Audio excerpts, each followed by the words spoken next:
On today's episode of Gathering the Kings. I stumbled upon real estate because of anger. I was laid off. I couldn't get a Blockbuster card back in the day. If it was, if this is Blockbuster Video, that's how bad my credit was. Hey, this is what successful people do. This is just me the other day. I slid into someone else's DM.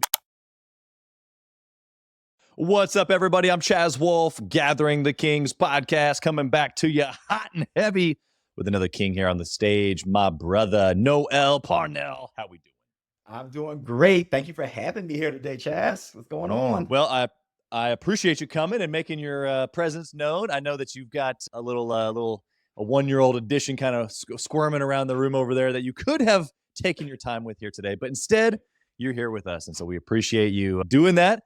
I'm excited for this conversation. You've got all kinds of really fun stuff going on. Tell us what kind of business that you have. Right now, I'm a full-time multifamily investor. I have different silos where I'm doing new build construction. I'm acquiring distressed properties, and sometimes we're going after now the A class. We're moving up in the ranks. We're going after A class properties now. I love it. And I noticed how you didn't say multifamily syndicator, but multifamily investor. Correct. So we had a little bit of a chat about this before we hit the record button, and so tell us your thought process on that real quick before we get rolling. Yeah, so I don't ever categorize myself as completely as a syndicator because I think I'm just boxing myself and just boxing myself into a corner. I'm an investor. I use syndication as one of my tools to get deals done. There's no difference than doing a subject to deal, which I've done on a 20 unit earlier this year, or seller financing, or going right to the bank. I just use syndication as a straight tool to get a deal done. Yeah, I love it. You're a deal maker and a king at doing it. Love that part. Real estate for a lot of people means kind of, similar language, but I don't want to put that language in your mouth. Why don't you tell me what real estate means to you? Why are you in real estate? So to back it up, real estate I stumbled upon real estate because of anger. I was laid off. Maybe we'll touch on that. And I was angry of, someone firing me. And I was like, how did the rich get rich? And I'm on the computer and I came up with real estate. And Wow. truth be told, I'm really good at real estate, but it's not a passion. I'm just really obsessed with it. My end goal is that I want to buy into a sports team. So I'm using real estate as a vehicle, to increase my net worth, where eventually I can buy into as a minority ownership into a sports team. So it's a little bit different when people are Wow. like, oh, I'm so passionate about it. Yeah, I like it. It pays the bill, keeps the lights on. I'm just really good at it because I'm big on systems, discipline, and methodologies. So that's really what kind of separated me from when I say others. 'Cause I keep very good metrics on things, and I just came obsessed with an desired outcome, and that's the same thing I'm doing right now. Well, you have said so many things that have piqued my interest. And so we're going to dive into some of this here a little bit. But I'm hearing you say that you have a mind, a mind for numbers and for tracking and for discipline. All those things are going to be super helpful to the listeners, obviously. But as any business owner is building a business, real estate or non-real estate related, those things are very, very important. So I also love too that, you didn't give me the classic passive income, freedom answer, which I totally appreciate. I love passive income. I also love freedom, Yeah. but you have a plan here. And so I got to ask first, like, give us the plan. Like, what type of team is it? What do you have the team identified? Like, give us a little bit of the end and then work us backwards on how you're getting there. Yeah, so my plan is actually 15 years from now. My plan is to increase my net worth where I can buy into a major league team as a minority owner. I don't want to be a main owner because that's too hands on. I just want to be able to sit courtside or wherever. It could be hockey, baseball. I just want to be there. And collect the check in. But I enjoy sports. So I worked backwards, and I really all I did was I said, let me see how everyone was, gaining their success. I'll take for instance, Washington Commanders, although I hate that name, they have a new owner, Josh Harris. Josh Harris is from the Pennsylvania area. He's a big equity hedge fund guy. That's how Okay. he got his start, 20, 30 years ago. And I'm always in his DM on LinkedIn. Hey, Josh, I just want to learn. One day he's going to answer it. I'm going to find how to connect with him. Because I use LinkedIn as I slide in DMs on LinkedIn all the time, no shame. and I'm very No shame. concise on what I want or my need is, and then what I can provide. But I'm Yeah, always sliding in because that's how you get better. If that's someone is right. else there, like success leaves, it leaves a blueprint. All I need It to does. do is follow it, and then you put your own. We all have personalities. You just put your own little spin on it, but it leaves blueprints. I don't need to recreate the wheel. Yeah.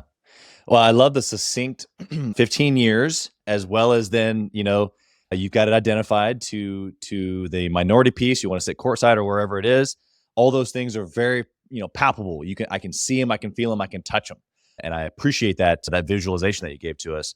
Also think, dude, what a humble approach for someone at your level in the game who's been successful, who's still sliding into DMs. I love it. And if I could just poke one here for the listener, just to say, hey, this is what successful people do. This is just me the other day. I slid into someone else's DM because I saw that they had someone on their show that I wanted on my show. Uh-huh. And I slid right in and said, hey, would you mind making an introduction? And hey, I'd be happy to help here, and here in exchange. Yeah. And this is how successful people do it. We just reach out, shake a hand, offer value, and make a clear ask. Would you agree? I always say that. Be very concise on your ask. Don't be long with it. That's right. Be very concise on your ask and what you can provide. Because the number one commodity I've learned is time.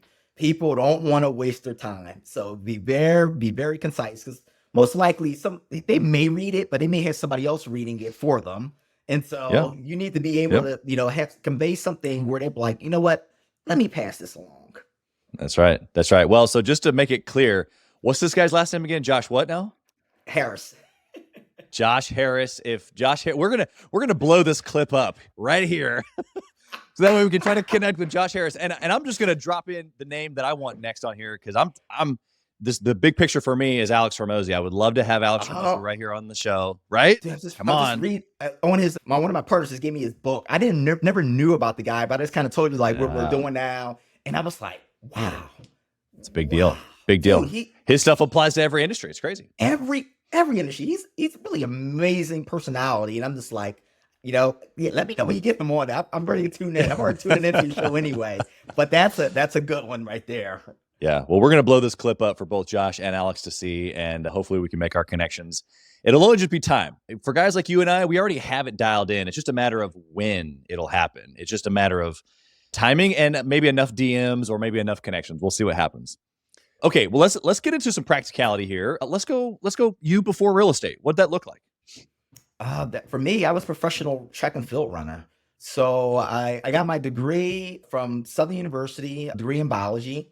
I tried out for the 2008 Olympic team. I didn't make it, but I was still chosen to guide run for someone that was blind in the Beijing Paralympics. Wow. And so I still got to go to the Beijing Games, which was an amazing, I don't know if people remember that on TV, but the open ceremony was completely just amazing. So I got to experience that.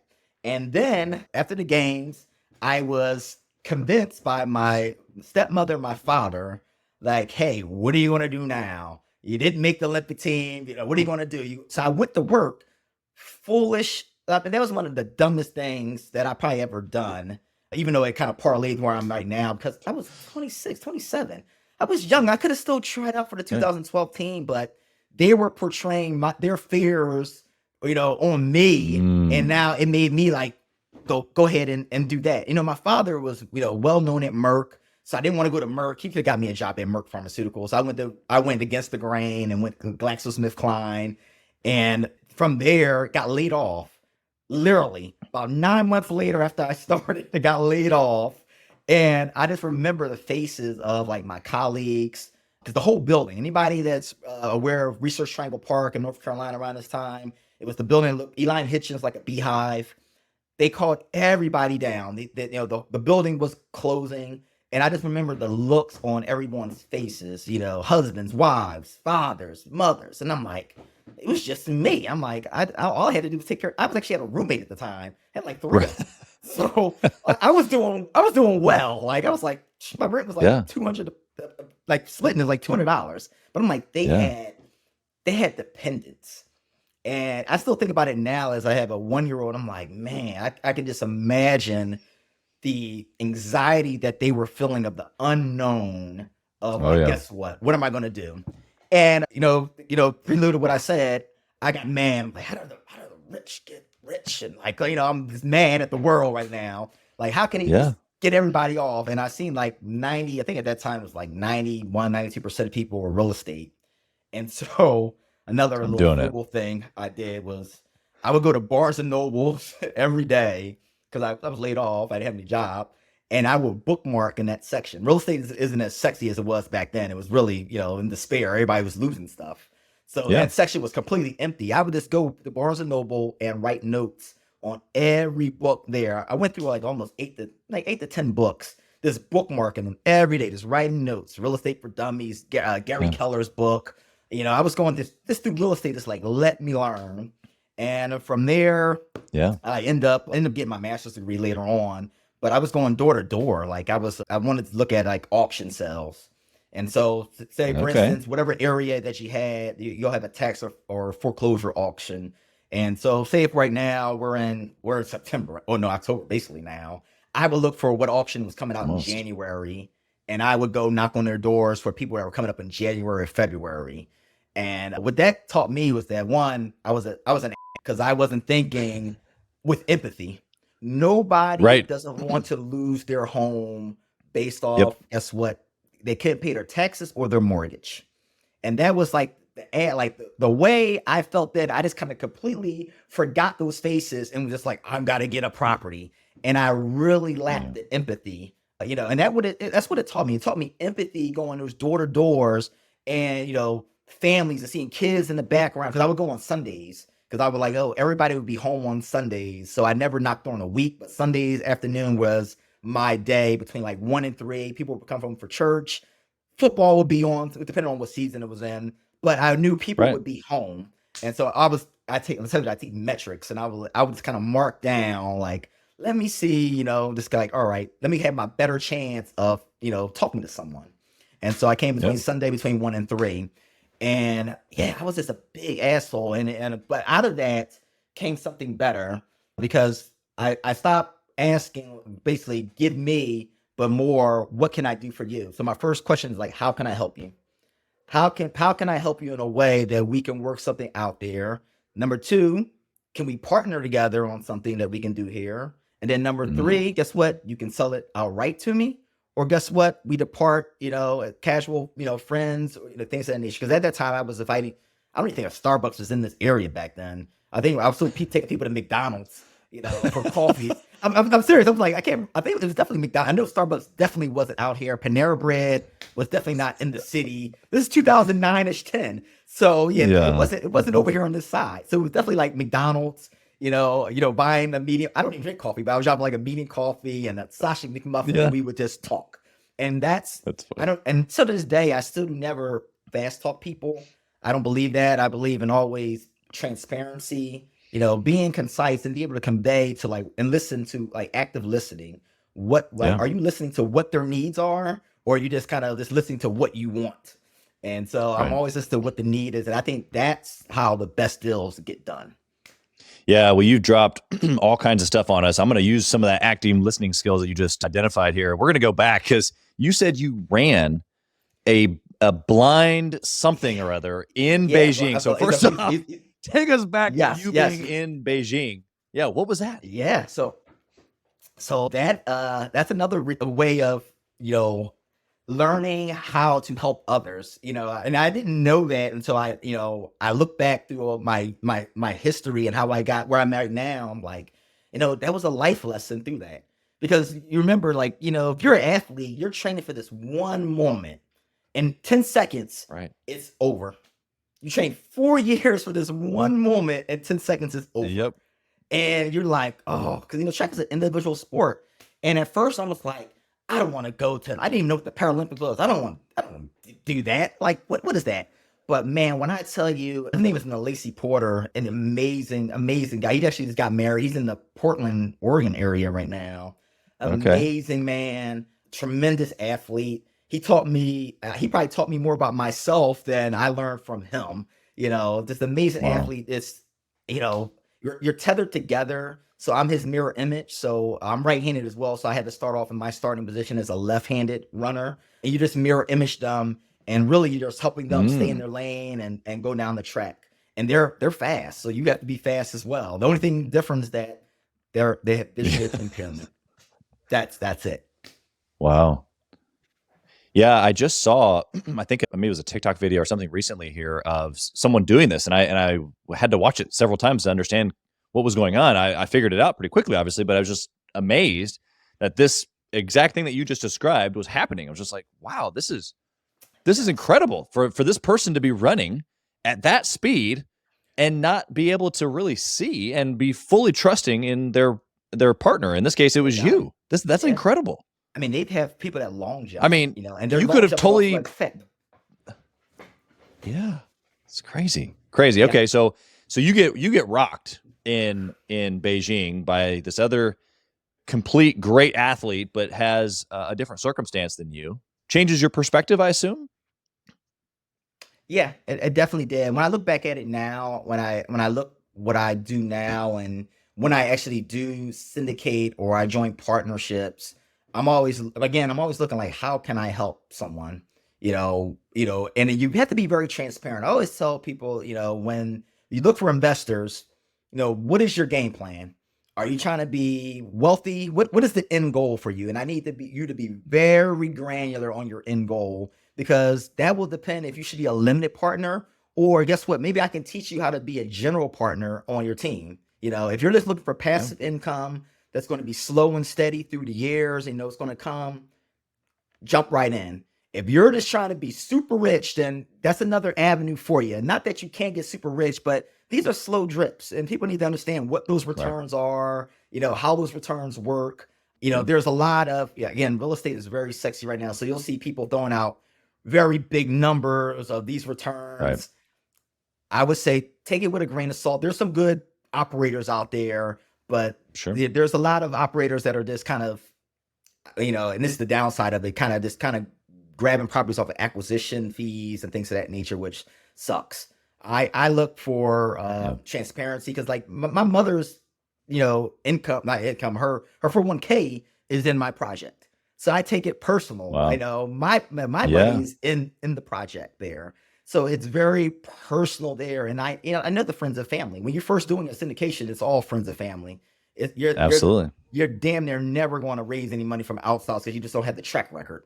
So it's always Yeah. going to be friends and family that you're doing that for. But once you know what their end goal is, you can help them achieve what they want, and have realistic terms on it. And I tell people to get granular. And I got that from Yeah. a Tony Robbins book. That was the 7 Laws business mastery of get very granular on what you want and the numbers that you need. And it means how many vacations you want to take a year, how many, what type of car you want to drive.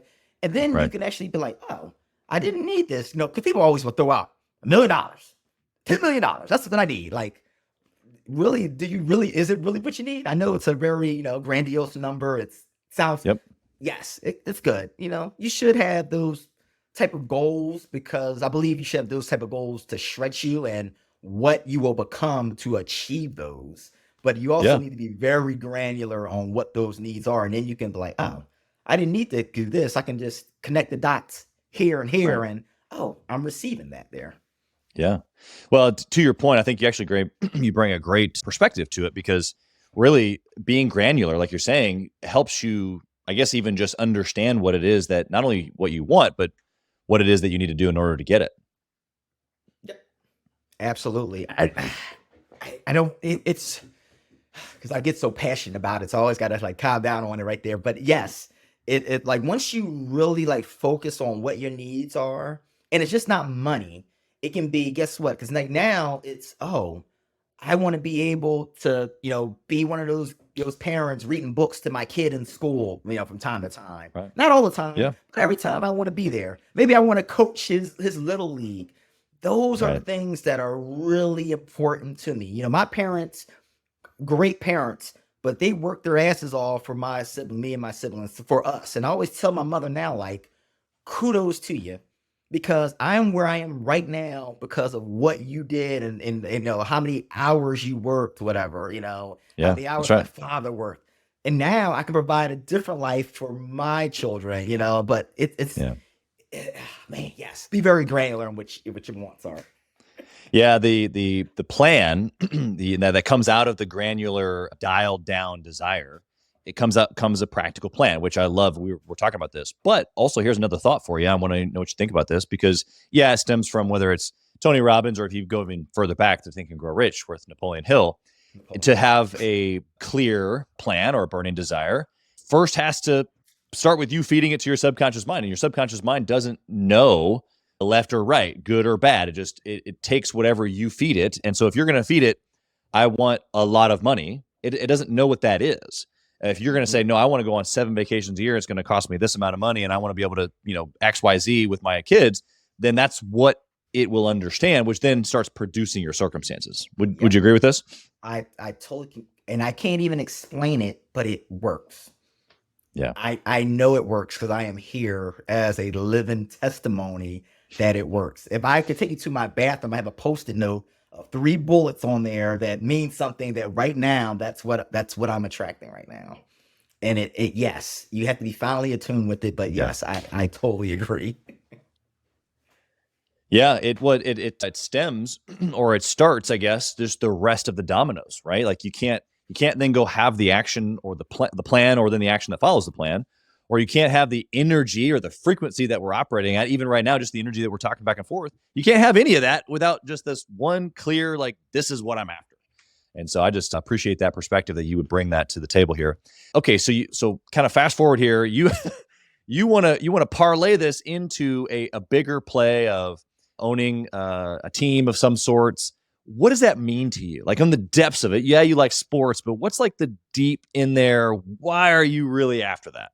I think that's where I'm wired for. When you actually break down, I don't want to beat a dead horse, but when you actually go down, it's like what you want out of life and you go granular and you like, I do a system called 5 Whys. It's a Lean Sigma 6 thing that Toyota started back in the day, but you just kind of go until you get a singular number or a singular answer to something. And it was like, oh, this is what's driving me right here. It wasn't that I wanted, this real estate here or this, like, no, and I don't want to continue to do syndications over and over again because it's heart wrenching. Nothing that something's wrong, but I put so much into it and I bear that because it's someone's money, and I'm just like, and I'm very tough on the property managers. They're probably like, oh no, he's on a call again. Yep, I am. Because I want to make sure them distributions are made. I want to make sure because the easiest part is signing a loan. That's the easiest part. Signing a loan is the easy part. Yep. Executing the business plan based on your pro forma is the work. Like now you have to execute your hypothesis, the science, your hypothesis. Right. Now you got to execute it.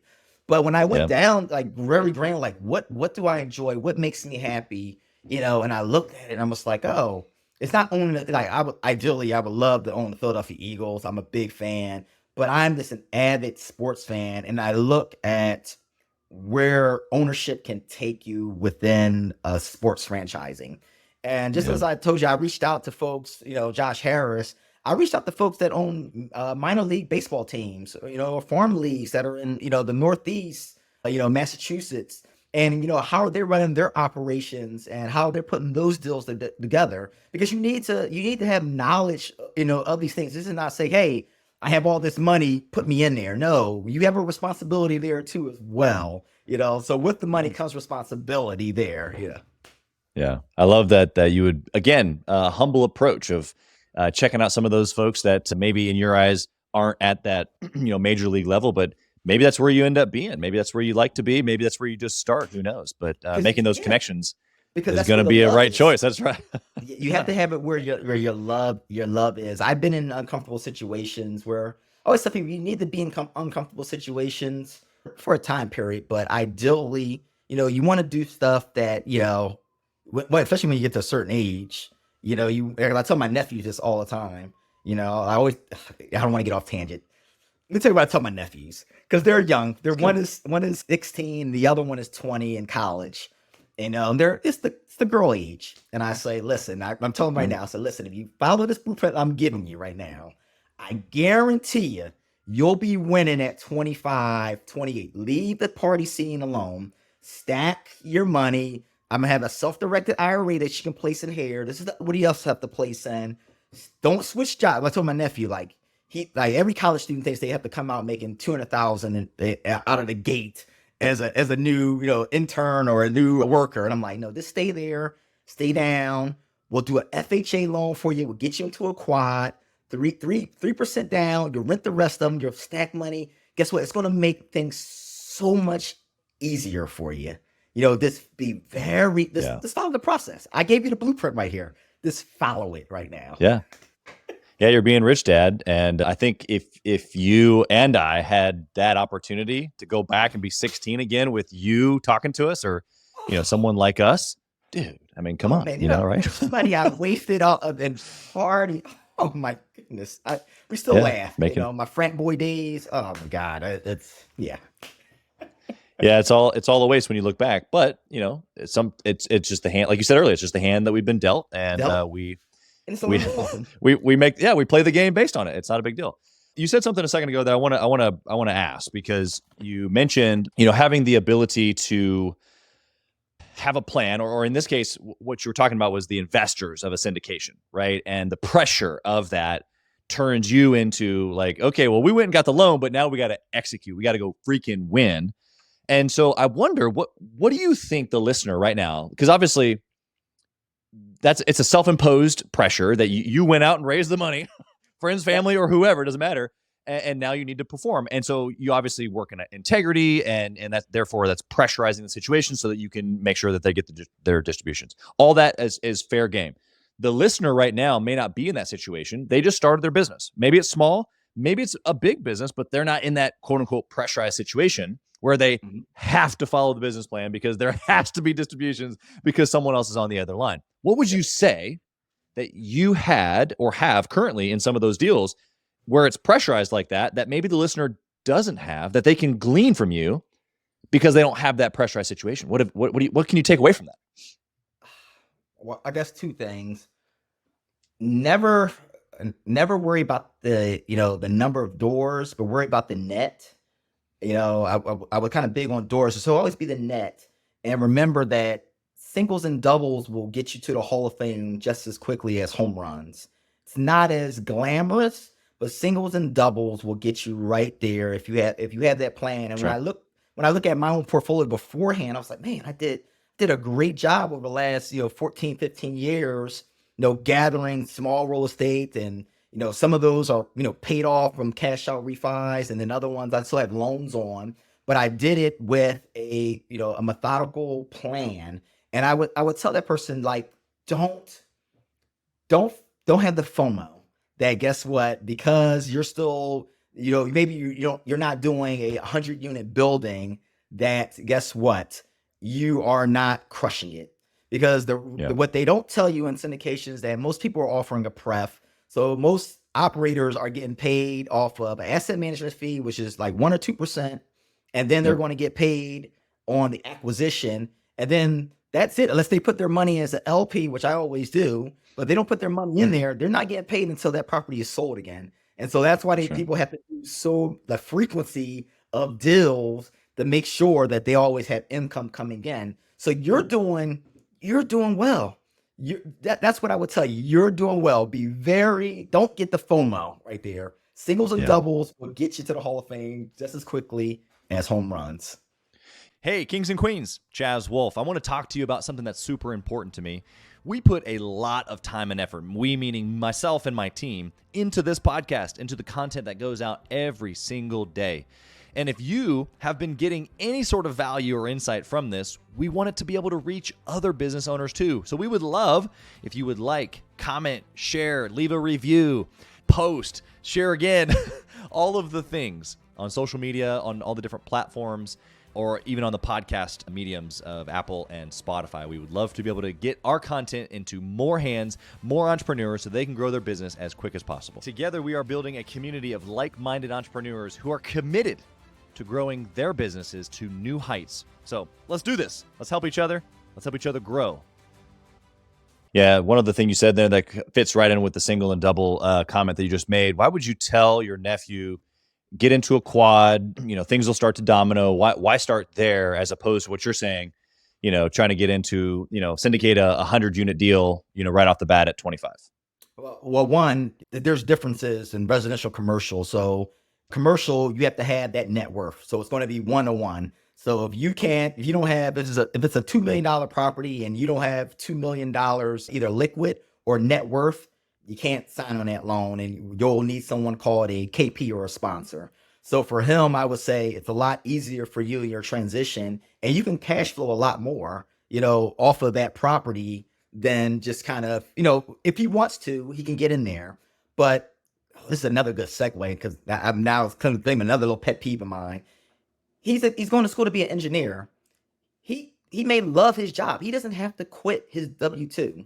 And it's what's big on social media is like, if you have a W-2, oh my goodness, you can't have, what in the world, you're working for somebody. There's people Yeah. here that I did not dislike my job.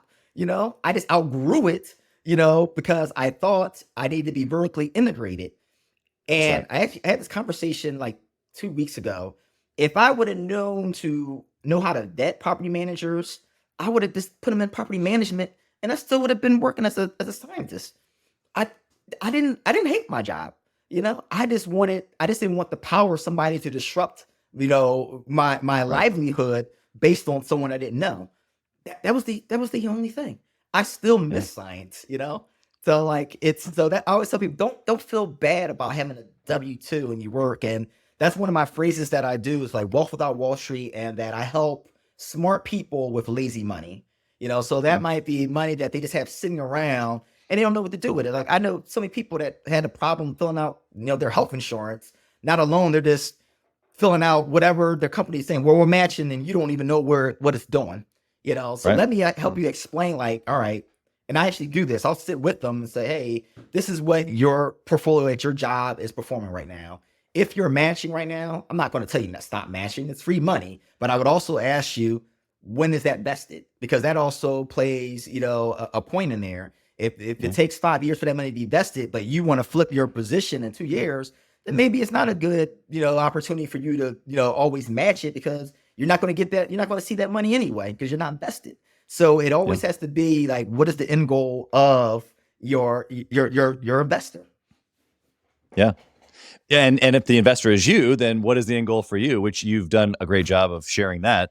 I think that for the business owner listening right now who's not involved in real estate, something that I did as well, which is right in the same lane here, is of course I held on to my W-2 as long as I could. And then after I left, I actually a couple years later went back for a short period of time because I wanted more money to invest in real estate. It wasn't so much necessarily for the W-2, but there's a huge value in what Noel is saying. But what I'm also having here, just as a display, do whatever you want. It's not advice on my part. It's just what I did.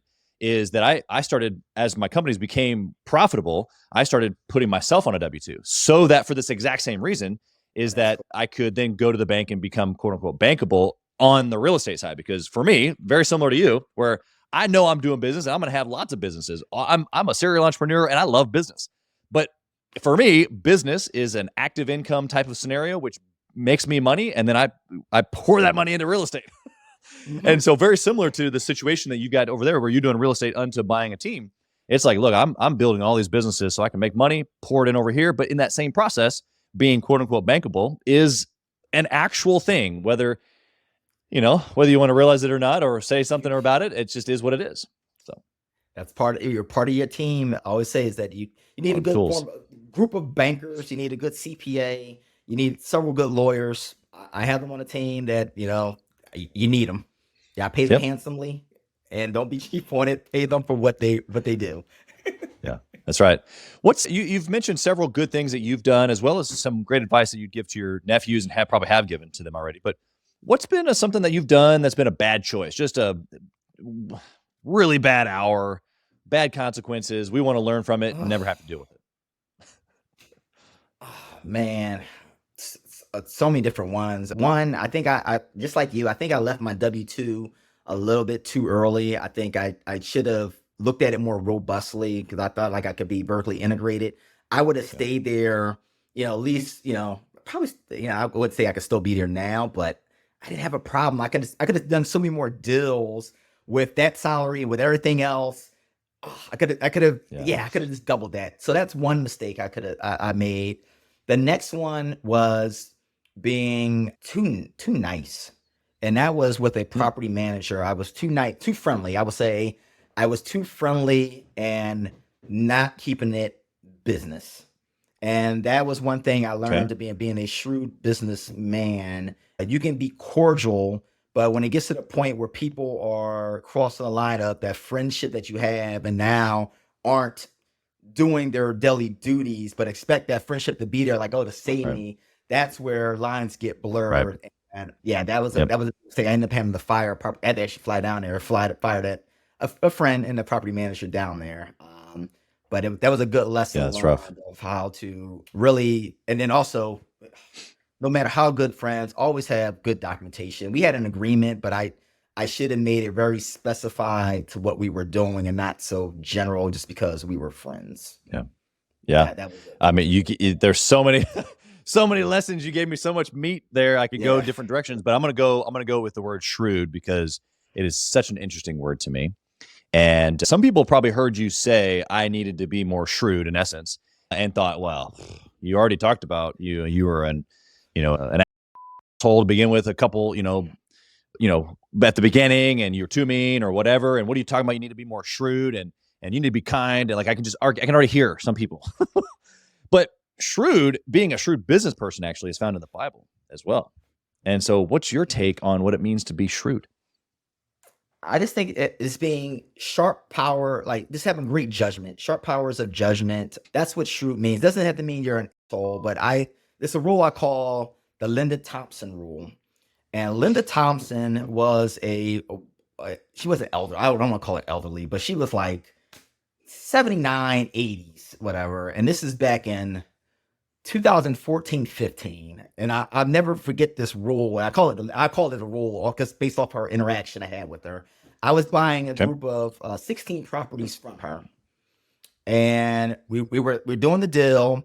And at closing, she was owed, and I shit you not, it was about $1.59. And Mm. everybody there thought we were just going to wash it. She was like, so how are you going to pay this $1.59 to me? And I looked at her, she was like, it's owed to me. So why would you assume just because it's $1.59 and I'm Right. getting this big amount that I didn't care about that $1.59?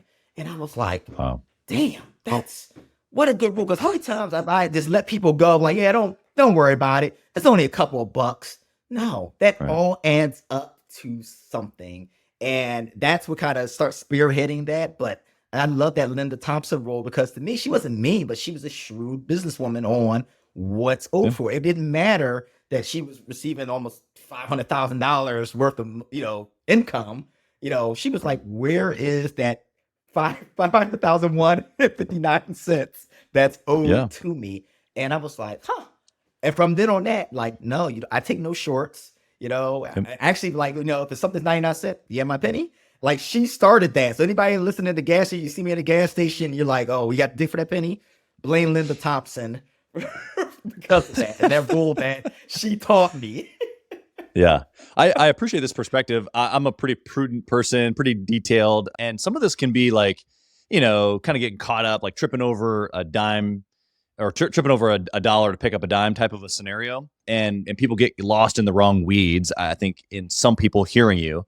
But what I really feel like you're saying is that the details matter and what's right is right. Right. And so the principle is what she was going off of, not so much necessarily the $1.59. Yeah, it was the principle of, yeah, it didn't matter. It didn't matter what it was. Yeah.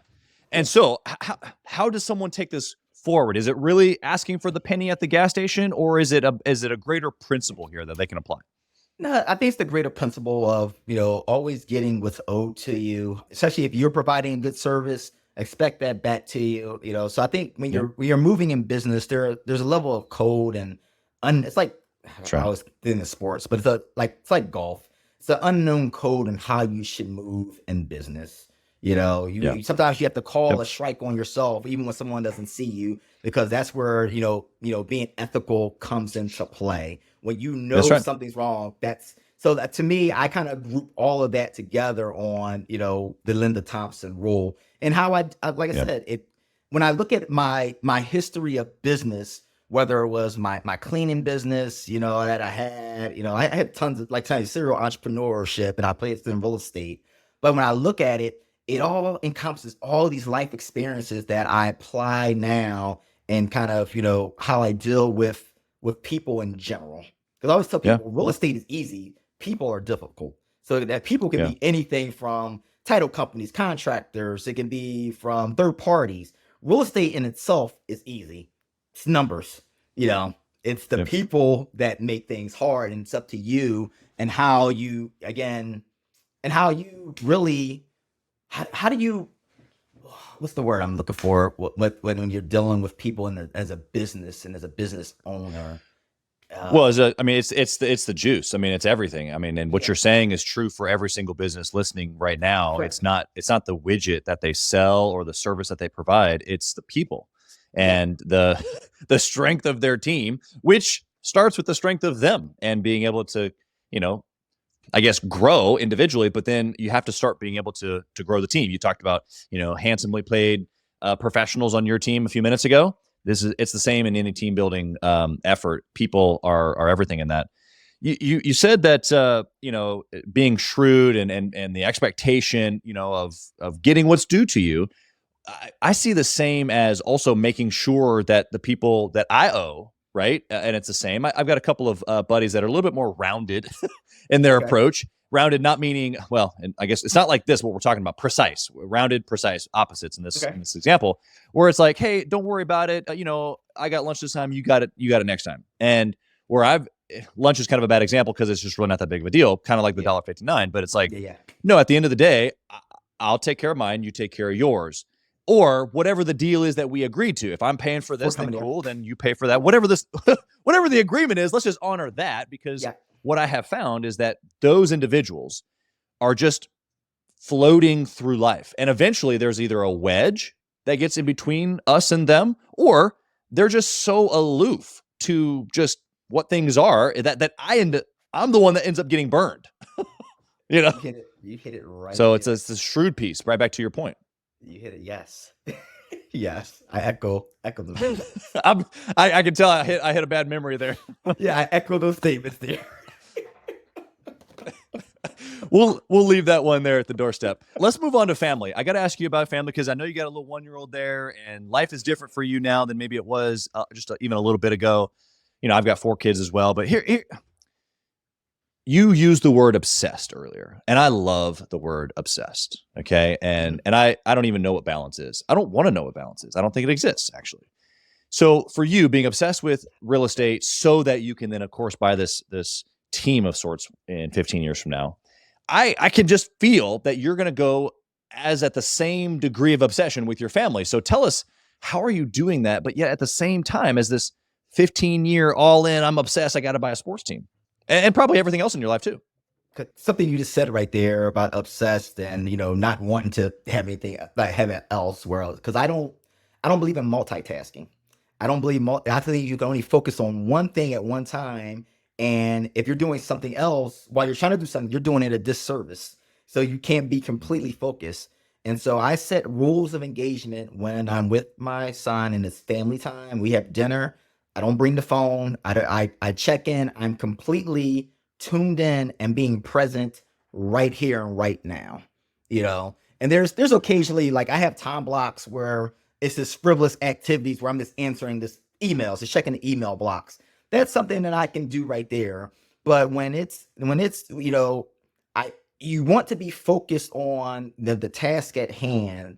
So I'm very, very, very keen on keeping my schedule. I'm up at 4:30 in the morning every morning. I know where I'm at 5:30. I know what I'm doing at 7:30. I know what I'm doing at 8 because I'm making my son breakfast. I had that time blocked right there that we can do it. Then I know where I'm doing at 9:15. And that works for me. And I always tell people, you have to figure out what works for you. And for me, I knew trying to juggle many things and be like, oh, I can do this thing at twice. And I'm answering. I don't even answer like Slack calls with like VAs and stuff because I can't focus if I'm up here ping. Oh man, let me do this. And then like, oh man, you just went away from what you were doing.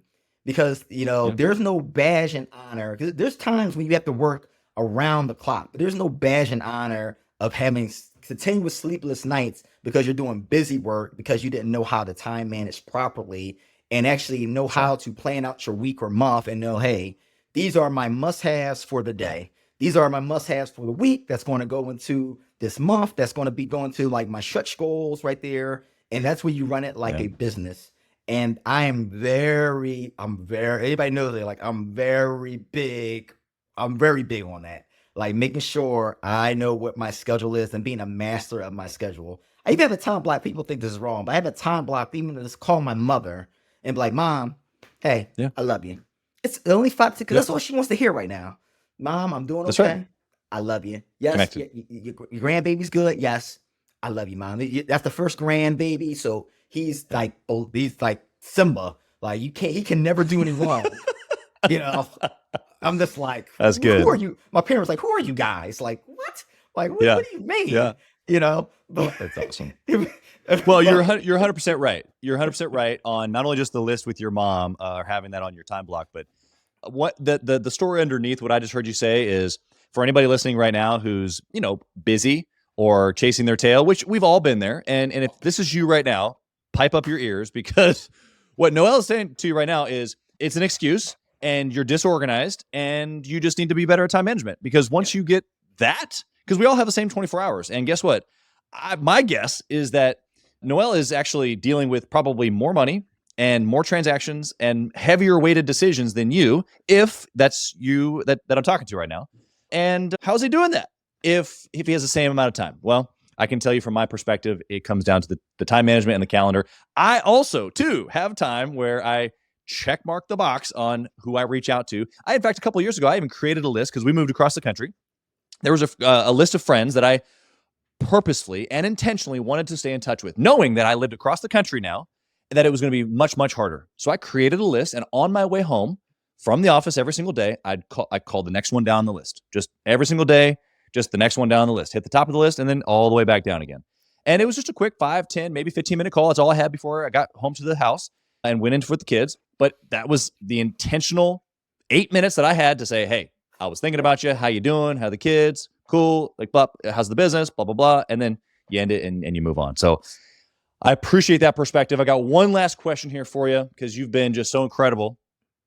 Curious to hear your perspective here. If you could go back to you already gave us a little bit of this perspective with your nephews, but I want you to go back, reach back into time, and whisper in the younger Noel's ear. What do you tell him? oh man, so many different damn things. Um, the main thing is, you know, have grace on yourself. I touched on it a lot now that I believe that everything I went through has gotten me to this point, and I'm not done yet. I'm going to continue to grow just because I know I have what's needed in place, and I'm not scared to ask for help. That's another thing. Don't be scared to ask for help. You know, but what I would have said is just be softer on yourself. Give yourself a little bit of grace. I was one of those folks that I was just talking about.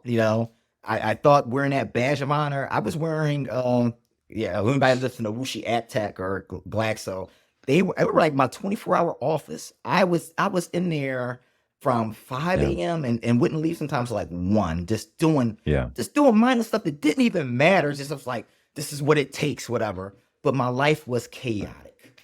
And that's where it is. I would have got my life in order a lot sooner because I was living in chaos. And the moment I settled back and let the dust clear and organized it, things have gone so much smoother. And I'm Yeah. grateful now that I even have partners that are aligned like that. They're even better than that than me in processes, whatever. So that's what I would tell myself. Stop being Yeah. so hard on yourself, and definitely, although it's some good times, but get your ish together. It was chaotic. Yeah. I thought I couldn't get a Blockbuster card back in the day. If it was, if this is Blockbuster Video, that's how bad my credit was. It's because it wasn't that I had outstanding things. It's that I was always a full scholarship kid. I remember the Discovery Card people on college campus. And I was like, why is that line so long? And I remember people getting these credit cards. I was like, I'm not standing that long. It was Louisiana is hot. I was like, I'm not standing this long line for a credit card. So that probably Yeah. saved me on a whole bunch of debt. But on the flip side of that, again, it was also a bad thing because I didn't have any credit history, which also I teach my nephews right now, and one of them will be eligible for a secure card, but I place them on my Amexes and things of that nature. But you just want to create that history, even Yeah. what I do with my son now, my son has 11 units, and I do That's 11 awesome. units I started a Mass Mutual custodian fund. They have the UTMAs and UTGMAs, or universal transfer and universal gift. And the rental income goes into that, the custodian account, and then goes into an SP 500 index fund. So I let compound interest just work its magic there. And then he'll have the properties. I want to get him like 3 to 4 every year. And then, hopefully I'm doing the right thing. Hopefully, like, you know what, Dad, I'm going to sell 2 of these and buy some down in the college I want to go to, rent those, and that'll pay for his education. So, that's Yeah. my strategy plan for him. But it's just, different perspective when you look at things now. Yeah. I love that. I love that you've integrated that into your own family now, what you possibly could have been able to share to yourself. I think that all those things are amazing. Noel, thank you for being here. You've been just not only an inspiration, but you've transferred courage, as I always say. I just love that. Your story is incredible. How can the listener find you if they want to connect with you, if they want to invest with you, if there's a deal down the way? Yeah, I know that yeah. I know you actually tell us about you're going across the country and you're going to be doing these kind of random pickups. Tell us just 30 seconds on that actually as well. Yeah, so I have a challenge where I'm going to several cities inside of the country that I know no one, so I can't use any previous real estate funds or history to obtain a property within a year. I'm going to document it and just show everyone how it's done. And that may include that I have to get a W-2 because I can't use any previous funds. So Okay. I'm going to show people what to do and how you should do it to parlay it into bigger things if you Love want to, that. but I'm gonna show it. Yeah. So we can find you on YouTube for that, or where can we find you? That's going to be on YouTube. I haven't created that channel yet, but right now Okay. I'm on LinkedIn, Noel Parnell on LinkedIn. That's really my wheelhouse. I'm also on Instagram. Noel Parnell is my name on Instagram. And my website is www.crown, capital CROWN, capital CAPITL, corp, CORP.com. I'm not sure when this is going to air, but we have mastery classes all the time for people that want to learn about multifamily real estate. We're doing one on the 28th. But we're doing them like once or twice a month. We're just showing like Nice. folks how to get into it, and then you just kind of tell us like what type of industry you want to be or become. Yeah. I love that. It only makes sense that the Crown Capital was here on Gathering the Kings. And so thank you for gracing Love us it. with your presence, and I wish you nothing but blessing, especially with your son and all the things that you have your hand to here this year and next. Thanks for being here. Thank you so much, Chaz. Thank you so much. Thank you for all the listeners. Keep thriving. Thank you for listening to Gathering the Kings today. I hope that you were able to pull out a few nuggets to go apply into your business right away. More importantly, though, I hope that you're realizing that it takes more to be successful than just being by yourself, doing it all on your own, carrying the weight all by yourself. What I have realized, not only in my own journey from multiple businesses and multiple different industries, and now interviewing over 200 or 300 other very successful 7, 8, and 9-figure business owners, is that it's tough to do it alone. And so Gathering the Kings exists to bring together successful entrepreneurs. In fact, we are putting together 1,000 kings, specifically who are grateful but not done. We're intentionally assembling kings who fight tooth and nail for their business, family, and communities. And here's what we believe, that in the pursuit of excellence in those areas, that it ignites within us the responsibility to govern power and forge a lasting legacy. So if that relates and resonates with you, and you know that you need people around you, sharp, qualified, other very successful business owners, I want you to go to gatheringthekings.com. I want you to take a look at what we're doing and see if it makes sense for you to be part of our pursuit to 1,000 kings. Talk soon.